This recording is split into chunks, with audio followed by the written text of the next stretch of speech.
We're going to think a little bit about how social Darwinism influenced several pretty important Supreme Court decisions that affected indigenous people in our insular territories.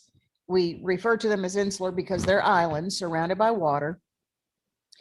And hopefully we'll have a little bit of time at the end too, because I want to look at a couple of decisions made by these very same justices at the time that affected Native American and African Americans here in the US. And the cases altogether just, it kind of shows the assumed racial superiority of Anglo-Saxons it was just so very common through the end of the turn of the centuries there.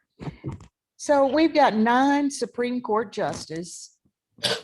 These are postgraduate, educated, successful, honorable, cultured white men who were men of their time, meaning they were immersed in the racial assumptions of the time. It's just systemically entrenched in every area of society. And these men were influenced by the recent ideas and the theories of social Darwinism, because the stuff is being published and researched, and it's in the professional areas in science and economics, religion, politics. It's popping up everywhere. And these are men who were raised believing the white narrative of American exceptionalism. They're right at the cusp. Many of these men have seen how the country, that manifest destiny was manifested. They're well versed in world and national affairs. These are the guys that read Puck and Judge and Harper's Weekly and New York Times. They've got full faith in American government, and now they're leaders helping to shape the legal institution that they have full faith in. In our new territories, we wanted the natural resources pretty much like we wanted the resources from Indians here in the United States. However, with Indians here in the US, we also wanted to displace them for whites to move in as well. That was not true in these new territories. There's no white population wanting to move in, except for the exceptions would be Alaska and Hawaii. So in our foreign territories, we really need the native populations to stay there and do the labor, extract or grow or whatever we wanted. But also by having island territories in the Caribbean and in the Pacific, we quickly realized we're kind of into a quandary now about constitutional rights and citizenship and stuff like that. The 14th Amendment guarantees citizenship to anybody born in the United States. That had always, since 1868, when it was instituted, it had always included our previous territories as we moved further throughout the continent. So now what about these new island territories? Because racially, these folks ain't like us. They're not white, yet they're staying. We're not moving in and displacing them. So are these people US citizens? Are they aliens? Is the Constitution going to apply to them? You know, what's going to happen here? So now we're entering into the 20th century, and the definition of what it means to be a US territory, that's changing. Manifest destiny was transitioning from off of our continent, and it's becoming empire building in foreign places, building up global influence. You know, we're going to be on par with European powers. So what do we do with all these Afro-Caribbeans and Asian peoples? And for a while, Congress created this really ambiguous status. It was just kind of weird. They were the citizens of the Philippines, the citizens of Puerto Rico. And last week, this is where we pretty much ended with the race, citizenship, constitutional questions. These folks aren't white, but now they live on US soil. So before long, legal challenges start coming before the Supreme Court, and they've got to decide these issues, which they did through a series of cases I mentioned last week called the Insular Cases. And in these cases, the court constructed new definitions of what it means to be a territory and what constitutional rights apply. It's going to depend on, well, what kind of territory are you? So the court fabricated incorporated territory and unincorporated territory. Those are the two kinds of new status that the court has come up with. Your incorporated territory or unincorporated territory.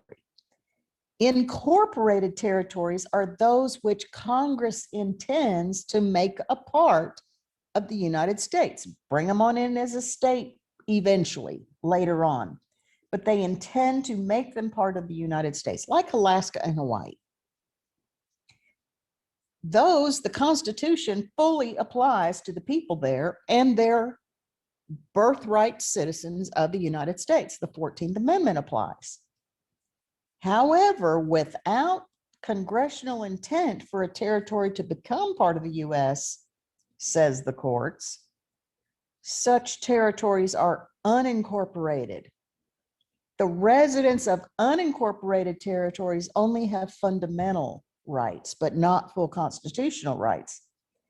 Regardless, however, Congress may, at its discretion, grant United States citizenship to the people of unincorporated territories.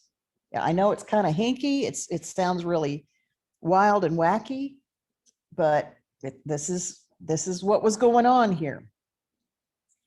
But even though they're US citizens, if Congress grants them citizenship to an unincorporated territory, the Constitution still only applies partially. Fundamental rights. Congress has never, expressed an intention to make them a state, and these are territories like Puerto Rico and Philippines, Guam even. Also, through the Insular Cases, the Supreme Court gave Congress plenary power. And it basically means Congress had full power and authority over these unincorporated territories. Congress rules unincorporated territories rather than the Constitution. The first Insular Case is kind of foundational. I want to bring up a couple of things from it. In 1901, and it wasn't even a racial issue to be decided, but instead it related to import duties. So a guy named Samuel Downs owned a shipping company that had just imported a bunch of oranges from Puerto Rico to New York. And he was forced to pay import duties on them. So he sued US Customs for the Port of New York. And the question that came before the Supreme Court was whether or not shipments from Puerto Rico to New York were considered to be interstate or international, and thus subject to import duties. Now, the court wasn't unanimous, it was split, but the Supreme Court decision said island territories are not a part of the United States constitutionally with respect to tariffs, because Puerto Rico was not an incorporated territory and it wasn't bound for statehood. So, the import taxes are still going to apply here. But what's important is the reasons written into this decision clearly revealed this racial lens by which the justices saw these Puerto Rican people. This is Justice White who wrote the opinion. And he described Puerto Rico as a place inhabited by alien races differing from us in religion, customs, law, methods of taxation, and modes of thought. Also adding that the administration of government and justice, according to Anglo-Saxon principles, may for a time be impossible. His reasoning being, if the conquered are a fierce, savage, and restless people, the United States could govern them with a tight rein so as to curb their impetuosity, keep them under subjection. They are, after all, absolutely unfit to receive citizenship. So this case was about import taxes, which depended on whether or not the territories were considered interstate or international, and the question depended on the status of the territory, incorporated with congressional intent or unincorporated without congressional intent to be part of the US. And the whole conclusion relied on social Darwinist racial assumptions about the inferiority of the people that lived here. So these territories were ruled unincorporated and international import taxes applied. Over the next few decades, and also in different decisions, because the insular cases weren't just one decision, they're bound together as a series of cases. And over the next few decades, the court determined which rights were going to be considered fundamental, since the territories were unincorporated and only fundamental rights applied. And these are what have become a major problem, even for unincorporated territories today, where the population has been granted citizenship by Congress, and that like Puerto Rico and Guam.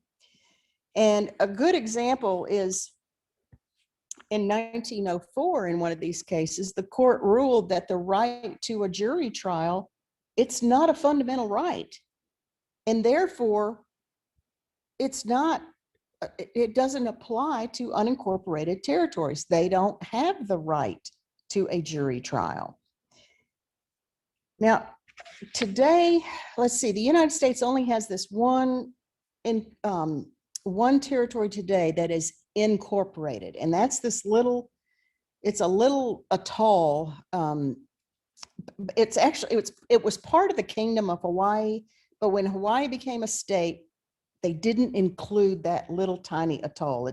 It's not even inhabited, but it is our only incorporated territory today. All the other territories, Puerto Rico, Guam, American Samoa, the Virgin Islands, Northern Mariana Islands, they are all unincorporated. So herein are the problems. They have their own constitutions, they've got their own legislatures, but they're subject to Congress's plenary power. Congress has ultimate authority over them. So federal laws apply, but not the entire Constitution. And it's because of the insular cases that Congress has full say over every law in these territories, even down to the most uncontested quickie divorce.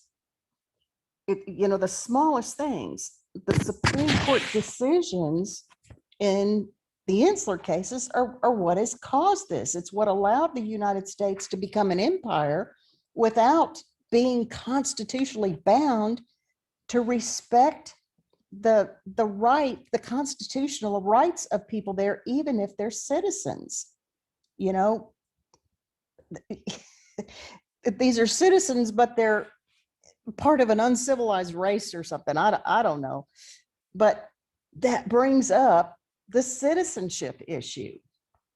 So I want to talk about that a little bit as well. Because if you remember, even though a territory is unincorporated, Congress can, if they want to, they can pass an act to grant citizenship to the people in that territory. But even if they do, remember, constitutional rights do not apply to those citizens. And also something that's kind of important here too, that you need to really wrap your head around is that their citizenship is not it's not a citizenship through the 14th Amendment. And it's citizenship by a congressional act for that particular territory. And it can easily be taken away by another congressional act. And that's why the security of citizenship in these territories, it's different than constitutional citizenship through the 14th Amendment. So I want to show a couple of developments there. In 1903, Isabel Gonzalez, she's a citizen of Puerto Rico. She sailed from San Juan to New York City. She's coming to marry her fiance. He had already come here. He's came ahead of her. He's getting settled. But Mrs. Gonzalez was pregnant. This wasn't good. Immigration detained her as a risk to be, she's going to become a pauper or something. So they look at all these factors and see, Ms. Gonzalez, you're a single woman, strike one. You're traveling alone, strike two. You're pregnant, big, strike three. And you only have $11 on your person, big, strike four. You're likely to become a public welfare charge. You're going to cost the US government a lot of money. We deny your entry to the US, have a good sail back to Puerto Rico. Well, attorneys at the time, they know this stuff is going to be coming up.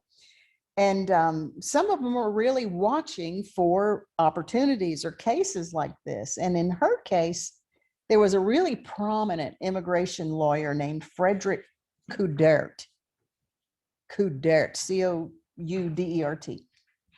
And he's one of them. He knew it was only a matter of time till some territorial person is going to be denied entry into the US and they're going to fight it. And he'd been watching for it. So he took her case and he ended up getting it all the way to the Supreme Court. And he kind of semi-won, but not entirely. And that's because the Supreme Court held in this case that Mrs. Gonzalez was not an alien. And therefore, immigration could not deny her entry into the US. However, the court declined to answer the question of her United States citizenship. So the situation for Puerto Ricans was really unclear. They're not aliens, but they're not citizens. So what are they? And it becomes a constant issue. But 14 years later, in 1917, Congress used its plenary powers and granted Puerto Rican citizenship through a congressional act.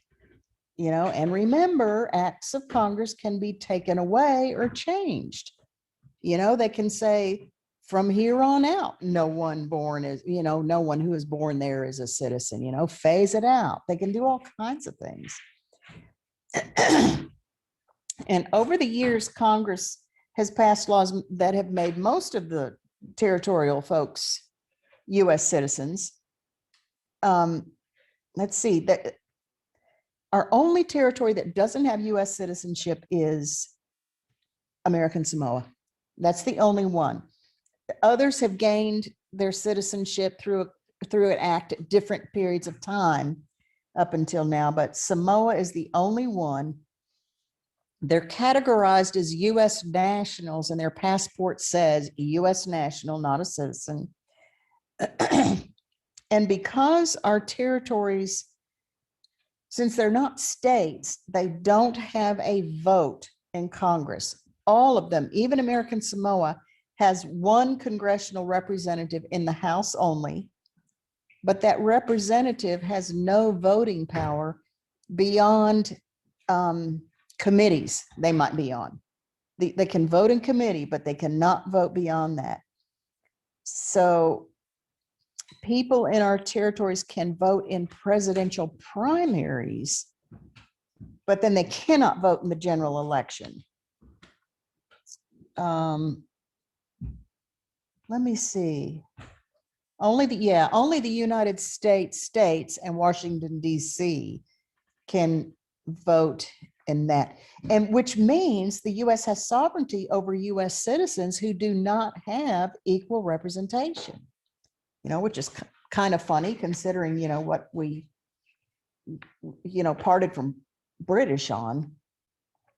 So by legally creating unincorporated territories, the insular cases today provide kind of like cover for federal neglect or indifference and these are things that are real problems. Things like the federal government won't invest in infrastructure, or limited disaster aid, like in Irma and Maria, the hurricanes in 2017, I think. There's gaps in labor practices and oversight of those practices. And your ability to apply for Medicare, Medicaid, things like that. A good example is, this goes right back to these cases. In 1980, the Supreme Court ruled the federal government could fund programs like Medicare, Medicaid, aid to families with dependent kids, that they could fund those programs at lower rates in the territories than in the states. And Puerto Rico's program called Aid to the Aged, Blind, and Disabled. To qualify for that in Puerto Rico, people had to make $65 or less per month. And that's compared for in the United States.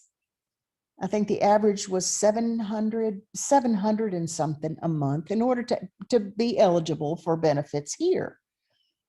And then the average payment of a benefit in Puerto Rico was $77 a month, compared to a little over $500 on average here in the US. And poor Puerto Rico, they've got a poverty rate of over 40%. That's more than any of the states here. So challenges have come up over and over and over on so many of these issues, and the court has always referred back to and upheld the insular decisions. But there is some hope that maybe some things will change, just from a couple of recent rulings. They were just recently decided on. A federal district court and the First Circuit. Both these cases are being appealed by the federal government, who is not happy about the rulings.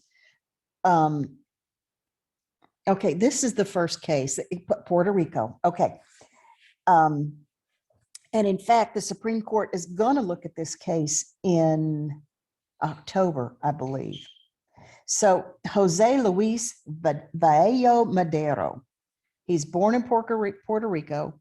He lived in the United States, in New York, from 1985 until 2013.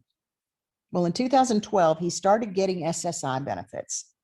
But when he moved back to Puerto Rico, they were cut. He was cut off. The SSI statute says residents of the United States in the 50 states, DC, and the Northern Mariana Islands can receive SSI. The residents of all these places, they pay federal taxes. And the U.S. Court of Appeals for the First Circuit unanimously agreed with Vallejo Madero and said, yeah, you should, it's unconstitutional to deny SSI benefits to U.S. citizens of Puerto Rico. So we'll find out what happens in October this year. I sure hope they uphold it, but I don't know. They're not the lower courts anymore. There's also recently been a hearing on birthright, another challenge to birthright citizenship, and this has come up several times. But this second case involves an American Samoan, and their, residents there are US nationals, they're not citizens. And in this case, the fella here, John Fitisimanu, he's born in Samoa, but he's been living in Utah for the last 20 years. He sued the federal government for birthright citizenship under the 14th Amendment. And the federal district court agreed with him and recognized he's a natural born US citizen. But of course, the government is appealing that. And so there's a stay on this, but it's going before the 10th Circuit. It is before the 10th Circuit. And no matter how they rule, it's probably going to get appealed. And we'll just have to see if the Supreme Court takes it on or not. But if they do, it's going to be, are they going to uphold the precedent in the insular cases, or are they going to start to overrule that stuff?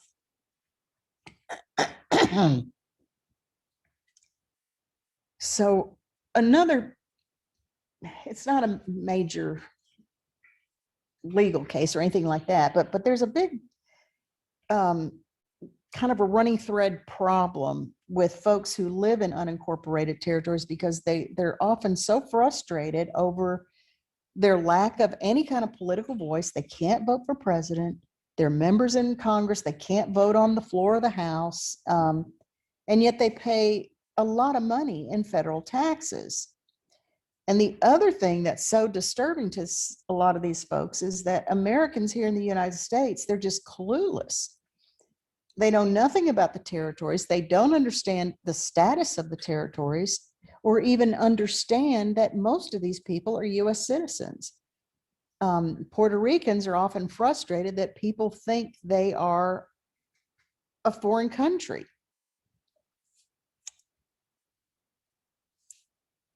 So I'm gonna kind of go off into a little bit of a different thing here now.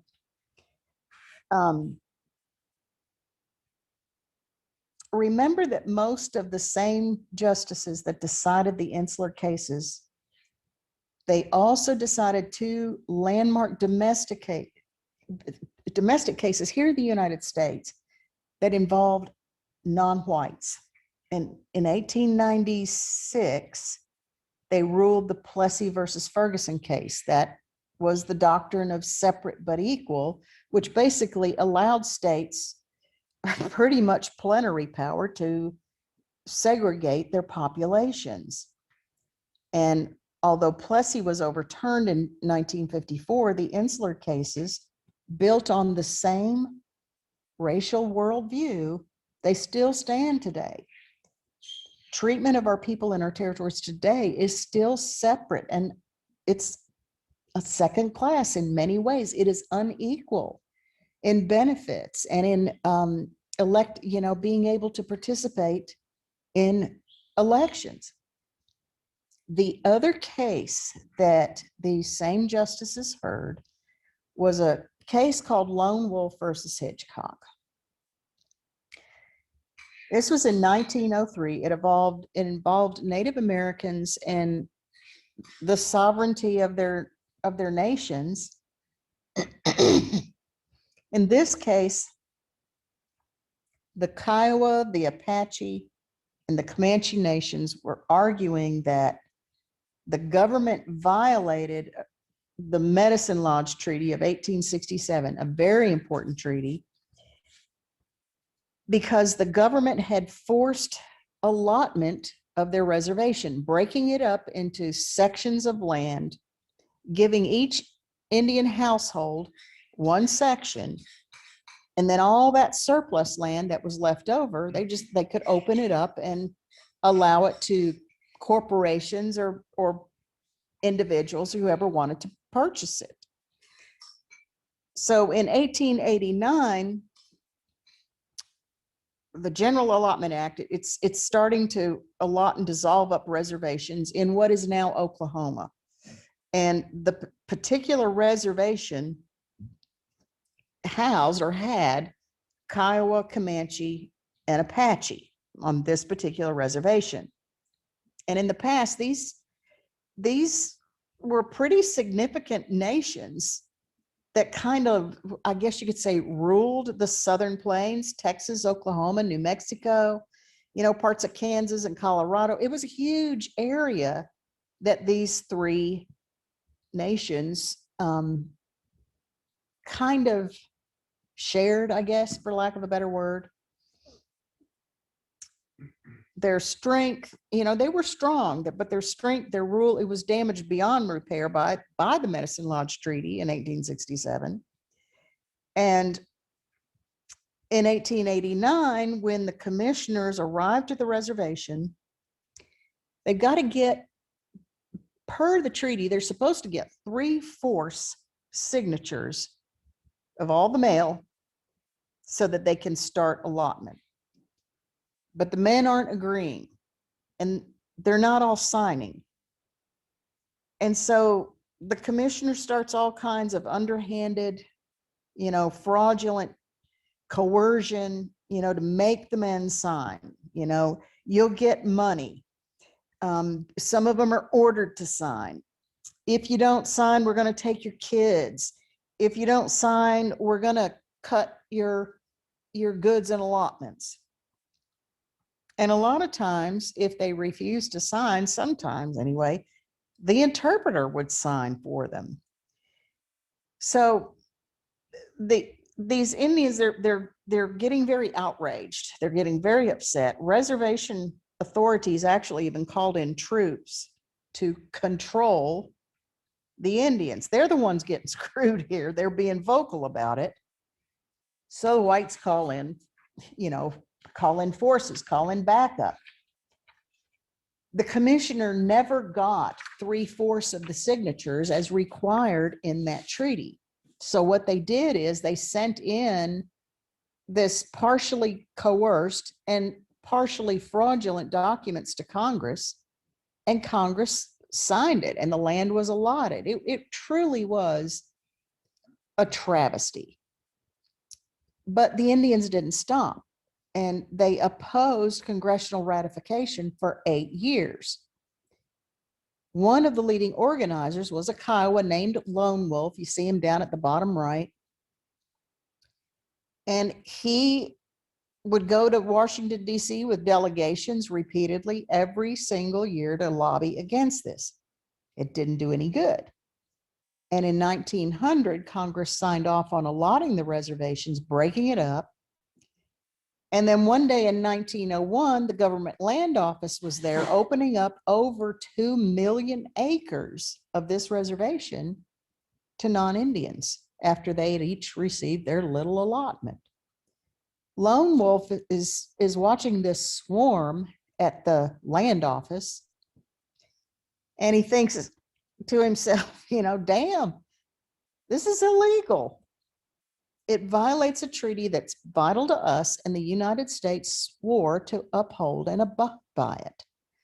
So he and a group of other Indians filed suit in 1901 to block this sale, to block the allotment and the sale of the reservation land as a violation of the Medicine Lodge Treaty. It was the treaty is their grounds. And it was solid, reasonable. The action was more than a violation. It was refusal to even recognize the existence of the treaty. So maybe if they could get it before the Supreme Court, the court could stop this. But unfortunately, in the Lone Wolf versus Hitchcock, the court ruled similarly to as it ruled in the Insular Cases. Congress has absolute power over Indian tribes and their property because Congress is the guardian and Indians are the ward. Guardianship of the United States, it's always been used as power over a dependent, inferior race of people, whether it's domestic or abroad. So the court says, well, since Congress is guardian, it can lawfully dispose of Indian land in any way that it sees best, regardless of treaties. And the Indians had no legal recourse. They've got they've got no access to the courts now. In these matters, Congress has absolute power. It's the plenary power, that was given to Congress over our territories. They're a weak, inferior, dependent people, wards of the government, and the Congress is not subject to judicial review in those decisions over them on their lands. And this is both Indians and also natives in U.S. territory. So the lone wolf in Indian history is seen as one of the darkest days. It was a huge blow to their sovereignty. And it continues to be a source of problems for native law today. It still stands, as do the Insular Cases. But if you think of the parallels here, domestically, Indians are wards under the guardianship of Congress. Internationally, our territories are protectorates under the protection of Congress. They're all decided by pretty much the same justices. There might have been one or two that went off and others came on over those years. This is the same group of justices, for the most part, that decided Plessy versus Ferguson, setting up that doctrine of separate but equal. Race is what the Supreme Court was preoccupied with here and abroad. It's social Darwinism applied to both foreign policy and to domestic policy. And interestingly enough, one of the places that hints of these domestic and international racial attitudes is actually in soap advertisements of the time period. And most all of them, they're going to be seen at some point in time by everybody in the US population at one time or the other. But if you think about, why do we need soap, folks? We need soap because you want to stay clean, you are clean and you want to stay clean, or because you're dirty. Which way that is, it's presented in images that can kind of reinforce some assumptions of this racial superiority and inferiority. Here you've got ivory soap, a new departure, said Uncle Sam, I will be wise, and thus the Indians civilize. Instead of guns that kill a mile, tobacco, lead, and liquor vile, instead of serving out a meal or sending agents out to steal, I'll give domestic arts to teach, a cake of ivory soap to each. Before it flies the guilty stain, the grease and dirt no more remain. 'Twill change their nature day by day and wash their darkest blots away. They'll turn their bows to fishing rods and bury hatchets under sods. In wisdom and in worth increase, and ever smoke the pipe of peace, for ignorance can never cope with such a foe as ivory soap. Guys, there is so much packed into that. There's so many other things packed into that. I mean, even in government policy, government Indian policy, and so many things. And then we have reclaimed. And you'll see here, here in reclaimed, they've been cleaned up, they've been civilized, but they're still not right. They can never quite get there. Reclaimed. We once were factious, fierce, and wild, to peaceful arts unreconciled, our blankets smeared with grease and stains from buffalo meat and settlers' veins. Through summer's dust and heat content, from moon to moon unwashed we went. But ivory soap came like a ray of light across our darkened way. And now we're civil, kind, and good, and keep the laws as people should. We wear our linen, lawn, and lace, as well as folks with paler face. And now I take where'er we go this cake of ivory soap to show what civilized my squaw and me and made us clean and fair to see. Let's look at another one here. Hold on. Oh, Lord. Okay.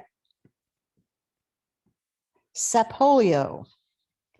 Let's see. US. He's got a blanket on the back of him that says US, use Sapolio. If we could teach the Indians to use Sapolio, it would quickly civilize them. You know, and the other one to the right, the native of the Western plain, returning from the plundered train, brings something to his smiling fair to clean her pans and tableware. With trinkets that around were spread, the wary chief was not misled. He knew long life they will ensure, who cleanliness at home secure. So let the guns and whiskey go, and brought his squaw Sapolio. He just left all the other stuff there because he knew cleanliness and soap is going to do better than the oh, I don't even know what to say. Okay, let's move. These are packed. Okay, let's look at our territories here. This little guy here, if you remember, a lot of times the images about about the people in our colonies, they're always portrayed as simple-minded children, dirty. They're always Black and African looking, you know, or all of the above. But their images were almost always unkept or unclean. Now, this is not an advertisement so much as just like a cartoon image. It's from, believe it or not, the Arlington Bee is where it's from. This was a semi-weekly Republican newspaper that came out of Hopkins County, Kentucky. It was a mining town. And the Arlington Bee was there for about 50 years. And we see here the cares of a growing family seen through the bee's prophoscopic scopograph. And you got President McKinley sitting on a box of soap that says soap. Good morning. Have you used it? It's all our little colonies sitting around. This is one of my absolute favorites. Here we got Admiral George Dewey. You know, he's the hero of the Battle of Manila Harbor in the Philippines. They're using this war hero that everybody knows. You know, he's making the country a great imperial force, and they're using him to advertise soap. He's cleaning up the nations. You don't see any racial epithets or really, you know, huge stereotypes here of children and whatever, but you really don't have to. The first step towards lightening the white man's burden is through teaching the virtues of cleanliness. Pear soap is a potent factor in brightening the dark corners of the earth as civilization advances. While amongst the cultured of all nations, it holds the highest place. It's the ideal toilet soap. So you can see this steamship is offloading all these cartons of Pear soap, but on the right bottom, what do you see there? Do you all know what that represents? Who is the guy standing, handing the soap to the native? A missionary? Yes. So we're Christianizing, we're civilizing, we're above them, we're, you know, he's above, the native is below. The native is reaching up for what he has to offer, and he's offering him Pear soap. So in the mind, kind of, these things are influencing the minds of the nation, not just the United States, but also, you know, European nations as well. And images are enough to do so much influence. We're an enlightened white nation. We're doing good things. We're benefiting people. We're going to clean them up. We're going to educate them. We're going to civilize them. We're going to Christianize them. We're going to oversee their best interests, just like a guardian oversees the best interests of a ward, because they have raw materials and resources we want.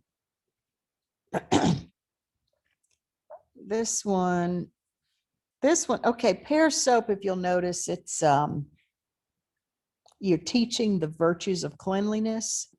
Look at this one here on the right, the birth of civilization, a message from the sea. These two are British. These are British advertisements, but they're imperialist advertisements. The consumption of soap is a measure of wealth, civilization, health, and purity of the people.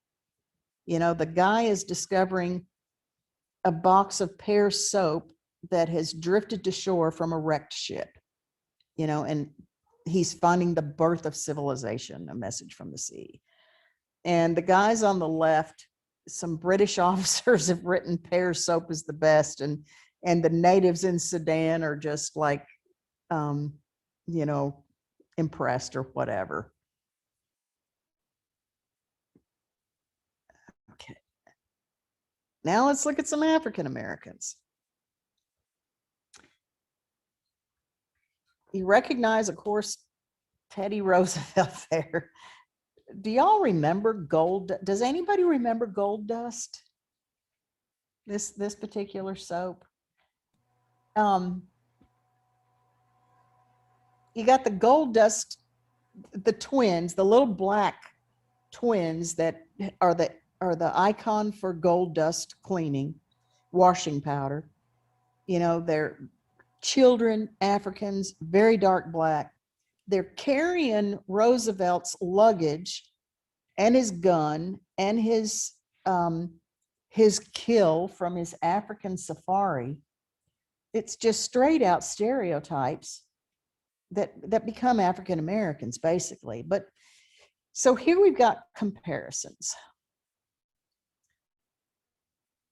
These two comparisons, they say so much about motherhood, white motherhood versus black motherhood, white children versus black children. You know, who is already clean and they bathe to keep clean? Who is dirty and it's a struggle to bathe, they don't want to bathe? Who is well behaved and civilized? Who is wild and crazy and not civilized? Here's another one. You know, the stereotypic language,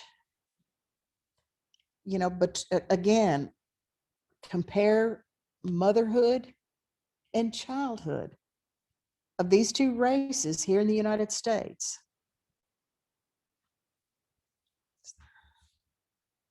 There's one more in here. Oh, this one, no, this one doesn't go. Troy, hold on. I'm gonna show this one for Troy. This is out of Puck magazine. It's called A Losing Business. Guests will please report any inattention on the part of the waiter. And we're at the reservation restaurant with Uncle Sam as the head waiter. He is serving rum, whiskey, tea, coffee, meal, flour, tobacco, flour, guns, gin, sugar. The menu, the bill of fare: no work pie, idleness soup, lie off stew, lazy pudding, slouching hash, fire water on draught, nothing to do fritters, loaf and chowder, snooze and shortcake, and everything else that's in season. And you look at the Indians around the table. Of course, you know, they've got their feet up there. Some of them are drinking. You know, the one guy here in the front, he's got blood dripping off his knife. The one next to him has flowers in his hair and his shirt is on backwards. The one on the far right here, the top is cut. You know, it's just so stereotypical. Well, I I looked this particular magazine up to find out why was this in this magazine? You know, what was the point? Was it with an article? And it was not with an article. This is in Puck, August 30th of 1882. This is what it was with. And this wasn't even with the cartoon. It was more near the front of the magazine, like with the table of contents or something. And right to the left of August 30th, I'm going to start with that paragraph up there. This is what they said. It is some time since the public has been treated to any Indian intelligence of importance. We miss accounts of scalping, slaughter, and outrages in our morning newspapers. If it weren't for the war in Egypt and Britain were fighting at the time, we should become almost Quaker-like in our peacefulness. Perhaps it is because we're feeding the Redskins too well. If we were Secretary of the Interior, no able-bodied male Indian should get a bite until he had given the equivalent for it in work. Scalping not to be considered as labor. But then we're not Congress or Secretary of the Interior, so the losing game of feeding and petting the lazy will continue for the present. We say shit like this today. You know, we Yep. say the same thing about the poor. And it's like, you want to say, where are you getting this? It's always been there. It has always been there. And people are still saying the same thing about Indians, by the way, not just poor people in general. Oh, exactly. Don't they get to go to college free and they get all this other free stuff? Well, folks, that is really all I have. I do want to ask Troy if there's anything that you'd like to add about Lone Wolf versus Hitchcock. Do you see similarities between it and our territories? Yes, and I really appreciate having been able to watch this because I didn't know that much about the territories in that time period. So it really is, you know, it's very clear, and how you tied together the Supreme Court with the treatment of the territories and the Indians and Jim Crow and everything. It's great. Yeah, it was a great job. There's a book by Robert Williams, who is a Lumbee Indian from North Carolina and is also a lawyer and a legal scholar. One of his books I just love. It's called the American Indian in Western Legal Thought, but it's out of print, or how to sign it. But his book, Like a Loaded Weapon, I Assign every time I teach American Indian law. And he's talking about plenary power and Lone Wolf versus Hitchcock. The fact that at any time, Congress can make any changes that they want to.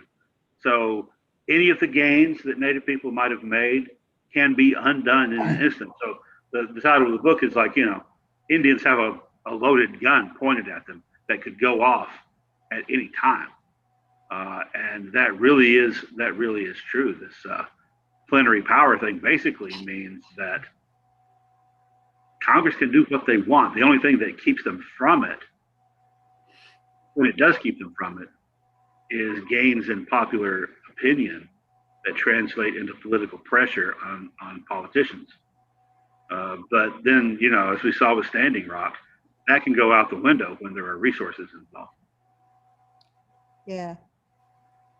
I thought that was very well done.